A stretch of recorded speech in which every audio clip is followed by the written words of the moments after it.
He's coming out of my butt. Oh.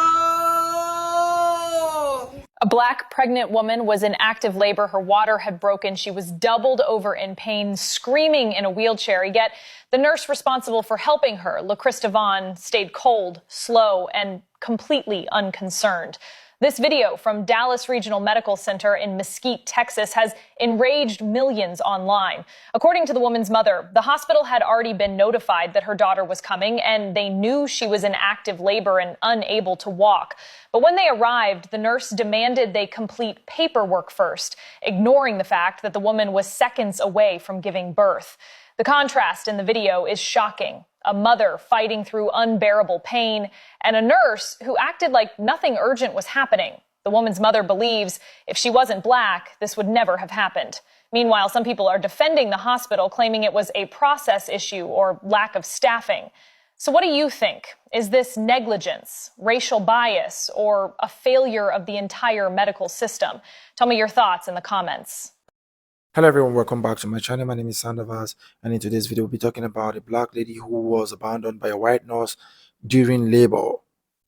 If it's the first time of coming here, please do not forget to subscribe to my channel, like, share, turn on your notification bell, and also drop a comment in the comment section. Credit belongs to the owners of the clips and stitches that are being attached to this video. And don't forget that this video is for educational purposes and not to lash on anyone. With that being said, let's dive into it. What exactly did you catch when you were watching that viral video of a woman 12 minutes out from giving birth dealing with this redheaded nurse? Did it remind you of your mother-in-law? Did it remind you about being a fancy Black person, maybe shopping for something, having an accent in the wrong place? Do you think you can spot when someone checks their social status against yours? Let's process it and the feeling of powerlessness and anger that you had watching that video together. So the now infamous Dallas Regional Medical Center, a young Black woman has come in because she is about to give birth. She's actively in labor. The nurse knows this. The universal medical standard of care is that this woman would have been rushed to labor and delivery where she could be monitored. Whatever extra details that they needed to get could have been taken from the person who was accompanying her along the way. And this mother in particular had apparently already sent her information ahead. She had established care at this hospital. Here she is, wailing in pain, going nowhere as the nurse stalls. There was zero sense of urgency, and there was absolutely no patient assurance. The nurse keeps mother and baby in the intake room. Now, we could say nurses are used to pain. They've seen hundreds of births. They're not going to freak out, as one might say. But we're not talking about freaking out here.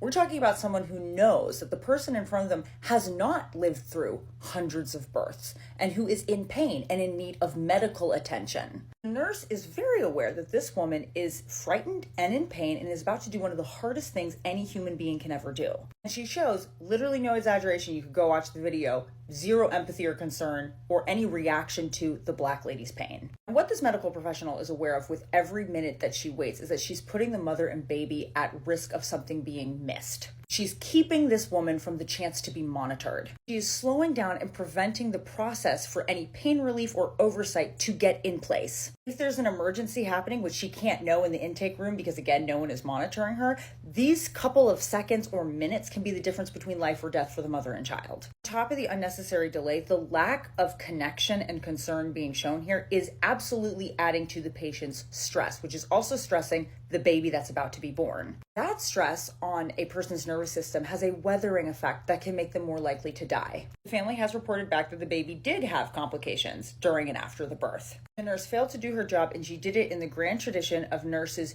using their position of power to status check people. This is one more link in the long chain of maternal health crises for Black and Indigenous women in America, not because of their class, not because of other comorbidities, not because of issues they've had with childbirth before, but because of medical negligence and racism. Lack of response is a form of weaponized negligence that looks at a Black woman and goes, she can take it, she's tough. We could also say we saw here malicious compliance, where somebody uses the cover of the process to delay having to service or care for you. They're policing you or punishing you for daring to even come here and ask for services and resources in the first place. People walk around with this idea of who they are and what their space looks like. And when you come into their space as a Black person or a fancy Black person or somebody who needs them to take care of them, there's a level of thinking that I'm too good to be taking care of this person. I am too good in this situation, this store, this shoe, this bag, whatever it is. It's too good for the people who are asking for these services. So I'm going to make it expensive for them to be here. So they use their jobs to covertly assert dominance. They argue, you can't buy this item at the listed price, you must be wrong. They move slowly and they intentionally do not give you the same customer service that they would give everybody else, or in this case, bedside manner. Well, maybe people are having a bad day or they're bad at their job. Here's how most people operate in a society. They are walking around with an internal story of who they are and who other people are. They also have a social hierarchy in their mind. We humans rely on a lot of visual shorthand to fill in ideas about what we're seeing in front of us or who we're seeing in front of us. Our internal hierarchy, that is developed over time by our culture, the people who raised us, the social circles we're in, or the media we consume. History is not just about events that took place, but the cultural memory that developed around them, the meaning and significance we have given to the things that have happened, and the norms we have normalized. You can thank Harriet Washington and her brilliant team for coming up with a comprehensive medical history of America. It's called Medical Apartheid. It explains how a place like the Dallas Regional Medical Center can hire someone like that and think that they don't have a problem. What we learn is that the entire birth and foundation for medical gynecology in America is through and because of enslaved Black female bodies. So many of the quick advancements in gynecology happened because you didn't need to ask for consent on women that you purchased and enslaved. You don't have to waste money on anesthesia or finding new people to keep testing this on because you can just keep testing on the same people you own. It wasn't just Black women. It was a way to continue to make money off of enslaved people who could no longer be squeezed for profit. So if you had someone who'd been injured because of your abusive work tactics, you could sell them for experimentation. This was normal. This is just like a really cruel, bad chapter in a tiny section of American medical history. No, it was its foundation. And it wasn't 4 years before the Civil War and just a couple years after. It was multiple generations. To this day, there are people and families that are bearing the scars of recent decades of medical experimentation and unethical access to Black bodies. People that were tricked. White bodies and white mothers were considered in class as people who felt more pain and were much more delicate. To this day, there are young medical students right now running around with myths and assumptions and biases about Black skin thickness and pain reception. There are a lot of assumptions about what makes a Black person sick. And then we're also dealing with a situation where it's considered bad or woke to look at the interlocking factors that could affect why someone is in the situation that they're in, like ecological racism or pollution. The wider American culture at the time excused and hid this, and currently continues to excuse and hide this. Why do you think certain things are getting defunded? This is why, with the same money, same healthcare, same hospital, a Black woman could walk into the same situation as a white woman and be 3 times more likely to die giving birth. It's not about genetics, it's about negligence. This slow-moving, dismissive care is procedural violence.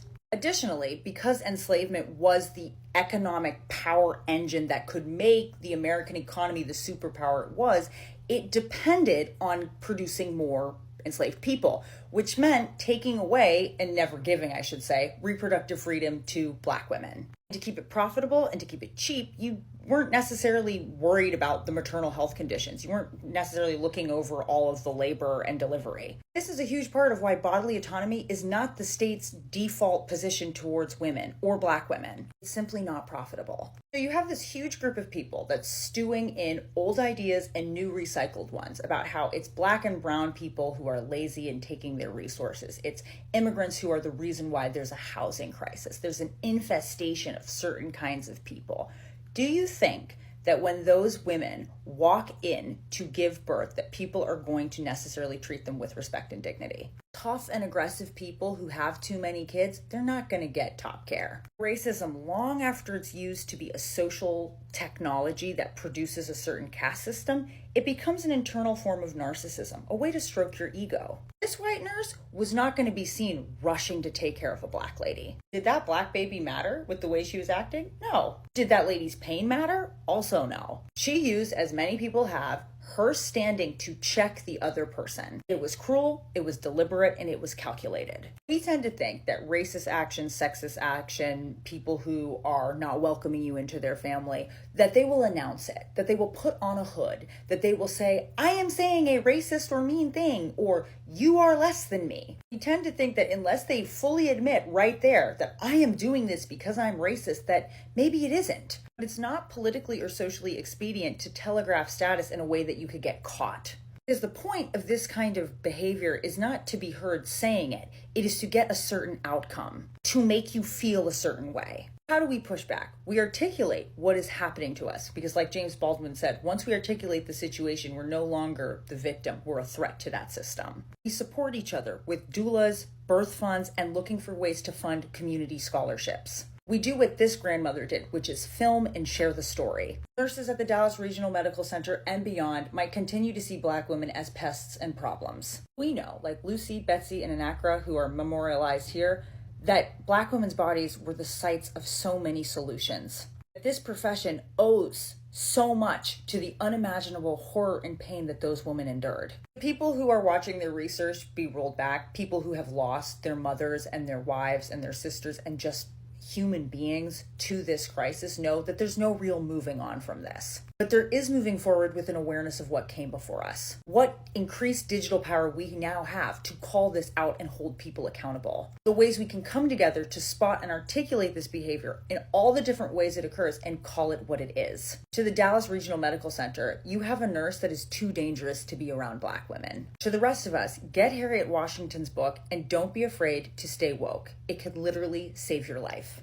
This is a registered nurse named LaChrista Vaughn, and she sat here with complete disregard for a woman in active labor, screaming in pain, asking for help. And she responds to her and says, "I cannot help you." And this isn't even the first time she's been caught on camera with, in my opinion, a complete disregard for her patients. A Black trans man came in from having seizures, and according to him, he was treated like he was on substances. Which, by the way, even if someone was, they still deserve to be cared for. The woman that she treated this way, a Black woman who is already at a higher risk, she ended up delivering her baby 12 minutes after getting out of triage. Her baby had their first bowel movement while still inside of her. However, we have an update that they are doing well physically. You can't tell me as a nurse that she is not aware of the statistics of Black women in healthcare. To look at her in the eyes and say that I can't help you. And for anyone who's ever had a baby, you know how horrible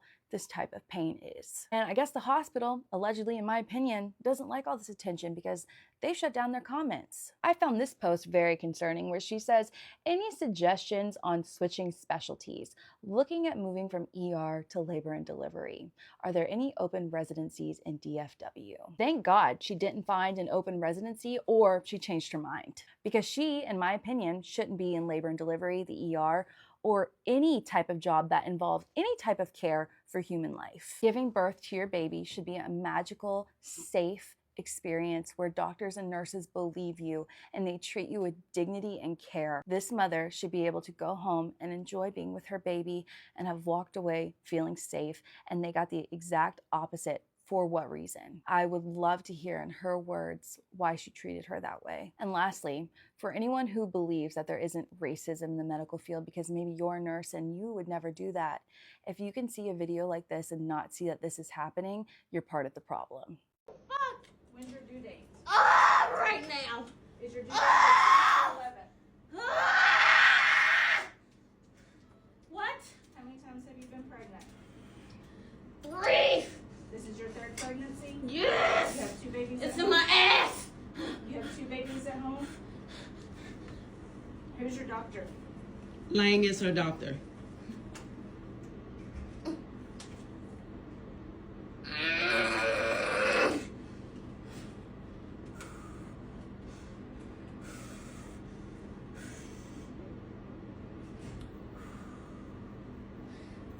Y'all treat all your patients like this or just the Black ones? Beverly, this is the first patient for you. Alright, last name is Jones. She's G3P2. I'm not sure when her due date is. Her due I date is just the said it 10th. was the 10th. I think her due date is the 10th. She got 3 pregnancies, 2 babies at home.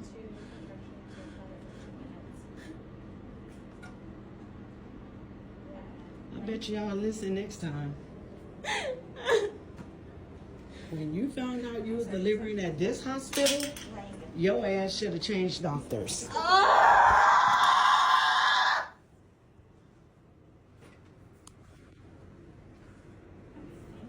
Everybody say how they treat people here. Medical racism is real, And I just watched it play out right in front of me. A black mother came in literally about to give birth, like she could barely breathe through the contractions.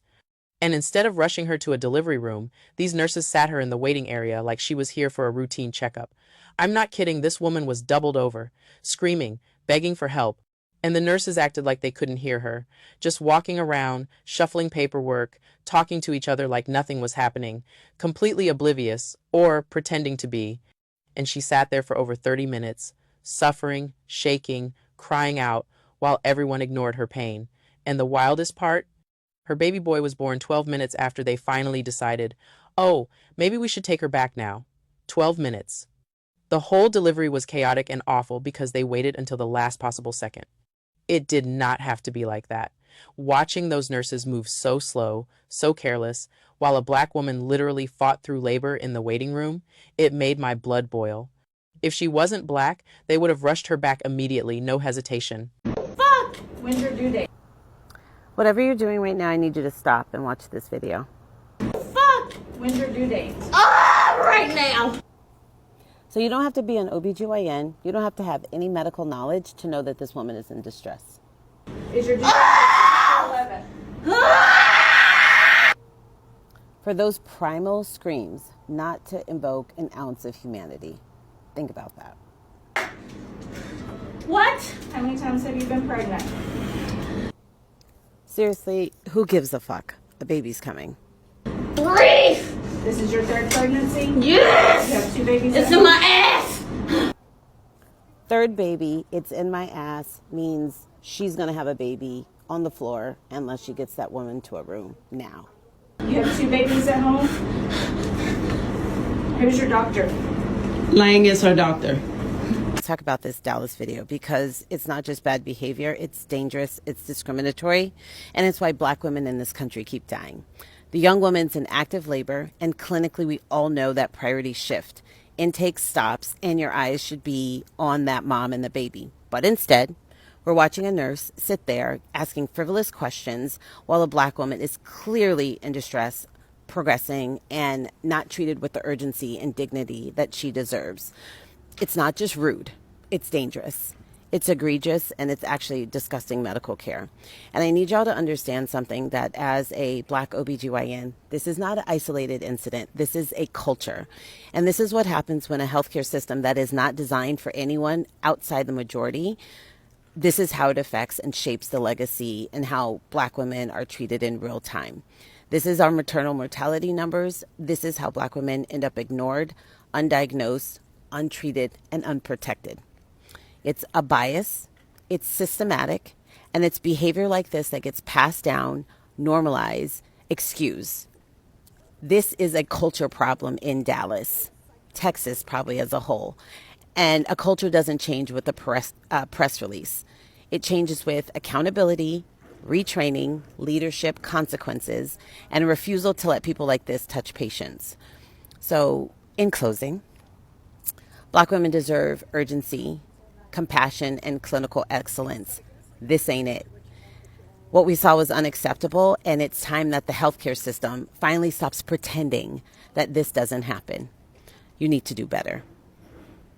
Tell me why I saw a black mother about to give birth not in the delivery room, but in the damn waiting area, waiting for a nurse to sort through the damn documents. This black mother came in clearly in active labor, like full contractions, barely standing, and instead of rushing her to a delivery room, the nurses told her to sit in the waiting area. The waiting area.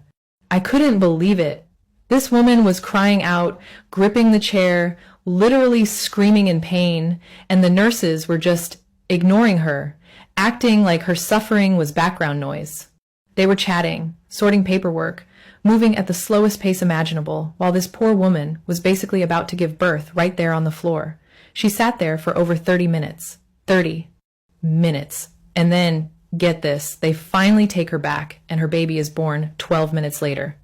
And I'm telling you right now, if she hadn't been a black woman, they would have rushed her straight back without a second thought. What I saw was neglect. It was disrespect. It was absolutely racist, and it made my stomach drop. The woman was clearly in advanced labor, intense contraction, possible crowning, visible distress and urgent need for clinical support. So instead of acting, the nurse reportedly questioned her repeatedly, delayed the touch, assessment, and escalation. The nurse also failed to call for backup or emergency assistance. She did not start standard labor checks. And this is to say, fetal heart monitoring, cervical check, vitals, positioning. This is clinical negligence in capital letters. And in obstetrics, delay equals danger. So this case spread rapidly because it hits three highly sensitive and emotional issues. Mental care failure is part of it. Labor is a thing of life and death. It's a moment of life and death. So any neglect feels unforgivable. Racial dynamics, the white provider appearing to dismiss or ignore the pain of a black woman instantly triggers global attention because it mirrors documented pattern of racial bias in healthcare. 3. Recorded behavior, social media clips, or eyewitness accounts makes this situation very, very tangible. And it makes it emotional and easy to share. So people react strongly because the event taps into something that is bigger than one nurse. It symbolizes a system that many black women already says has failed them over the years. The next thing is the racial layer. Why this becomes socially explosive is because the incident aligns with a larger, well-documented trend. So many black women report not being believed when they describe pain. So studies shows that black patients are sometimes assessed as overreacting. If you get to material mortality for black women is disproportionately higher in many countries. I looked at the historical mistreatment of black bodies in medicine, and this still shapes trust today. So this case is not seen as one nurse being careless. It's seen as an evidence of structural racism, a repeated pattern where black women's suffering is minimized. And this is why the public reaction is so intense. Now, a nurse that is being trained in obstetrics should have stopped asking non-urgent questions and perform immediate assessments, check dilations, monitor the fetal heart rate, and also evaluate contraction pattern. She should have looked for crowning. Call the obstetrics team. Team is supposed to be there immediately and prepare for delivery if birth was imminent and provided continuous bedside support in labor. Minutes matter in labor, especially when the baby is descending. You don't overlook such patient. So the nurse behavior represents a breakdown of duty, professionalism, and protocol. So when a woman is already in advanced labor, verbal questioning becomes a distraction. It becomes a delay in emergency care, a denial of pain, a signal that the nurse is ignoring something that should be taken care of immediately. A laboring woman should not be overlooked. She should be assisted. Some questions are necessary, but they must not delay, hence, on assessment. So this situation is really one bad nurse, but it reveals deeper problems. Imbalanced power dynamics in hospital, racial bias, and even if unintentional, understaffing and burnouts, unsupervision, weak escalation protocols, lack of culturally competent training. So when all these factors combine, vulnerable patients, especially the Black women, are being put at risk. So if you look at the emotional and psychological impact for the mother, there is trauma, there is fear of future pregnancy, there is distrust of healthcare, there is possible postpartum anxiety, or even depression. Yes. And it affects the community. Fear of hospitals, public anger and demands for accountability. It increases racial sensitivity in all-round maternal care. So trending cases like this are not just news stories. Yes, they are not news stories. They are something that trigger collective pain. And people demand investigation of the nurse, a review of hospital protocols, training on bias and cultural competence, public apology and transparency. And the viral nature of this issue forces institutions to respond, which is why social media plays a major role in modern accountability.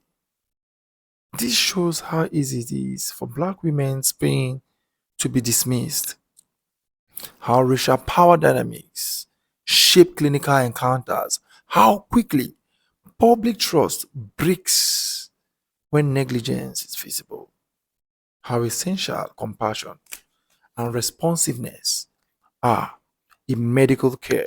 So this exposes fragile relationship between Black communities and healthcare systems.